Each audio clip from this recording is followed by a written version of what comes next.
स्वरूप को नहीं पहचानते, अपने ज्ञायक भाव को नहीं पहचानते, और उसको पहचाने बिना दुखी ही होना है, ऐसा ही स्वरूप है। अब आपको समझ में आ रही बात? तो आप ये मत सोचो कि मैं अरबपति बन जाऊं तो सुखी हो जाऊं, बिल्कुल मूर्खता की पूर्ण बात है। आप ये मत सोचो कि परद्रव्य मेरे अनुकूल परिणमन कर जाए तो मैं सुखी हूं, नहीं। जब वे आपके अनुकूल परिणमन करेंगे तब आप कुछ और दिमाग लगाएंगे। लगाते कि नहीं लगाते? आप लोगों का क्या अनुभव है? मेरा तो ऐसा ही अनुभव है, शायद आपका भी ऐसा ही होना चाहिए, मेरे को लगता है। हम सब ने कितना दिमाग लगाया सुखी होने की, और कितनी कल्पना करी, पढ़ाई करी, पढ़ाई कर लेंगे तो सुखी हो जाएंगे। लगा ना?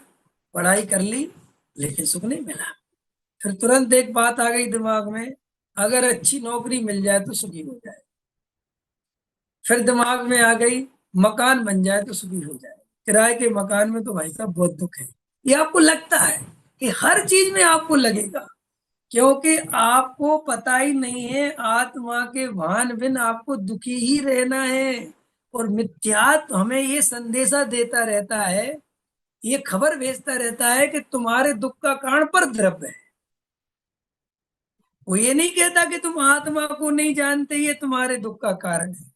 वो हमें क्या खबर भेजता है कि तुम्हारे पास ये ऐसा परिणमन नहीं हो रहा ना, ये तुम्हारी पत्नी सही नहीं है ना, अगर इस पत्नी की जगह कोई और पत्नी होती तो तुम सुखी हो जाते। और मजेदार बात है, ऐसा स्वरूप आपको मिथ्यात्व के कारण लगता है। स्वरूप ऐसा नहीं है कि क्यों, कि जिनके अनुकूल पत्नी है वे इस बात से दुखी हैं कि हमारी पत्नी ज्यादा ही अनुकूल है। हमने कहा भाई तुम इस बात से क्यों दुखी हो? तो पता क्या कहते, यार भोली है। अब बताओ, इस बात से दुखी है, ज्यादा समझती नहीं दुनियादारी। अब तुम इस बात का दुख है।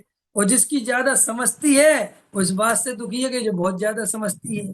अब बताओ बीच का रास्ता कौन सा बताएं? क्या करें?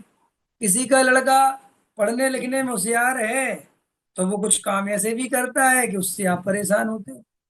तो आचार्य कहते कि आप ये बात अच्छे से समझ लें कि आपकी एक कल्पना मात्र है कि ऐसा सुख, ऐसा सुख, ऐसा सुख, संसार में केवल दुख, दुख, दुख, दुख। इसलिए तीर्थंकर जैसे महापुरुष इस बात को भली भांति पूर्व पर्यायों में ही जान चुके थे कि संसार में कोई सुख नहीं है। इसलिए उनको बहुत पुण्य का उदय रहा, बहुत बढ़िया बढ़िया अनुकूल संयोग रहे, लेकिन उन पुण्य के उदय में, पुण्य के परिणामों में वे रंच मात्र भी भ्रमित नहीं हुए।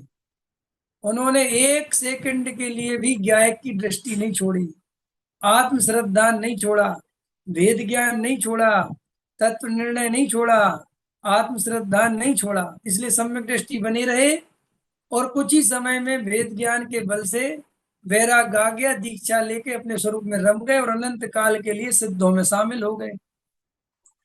अब आप वहीं खड़े हुए हो अभी,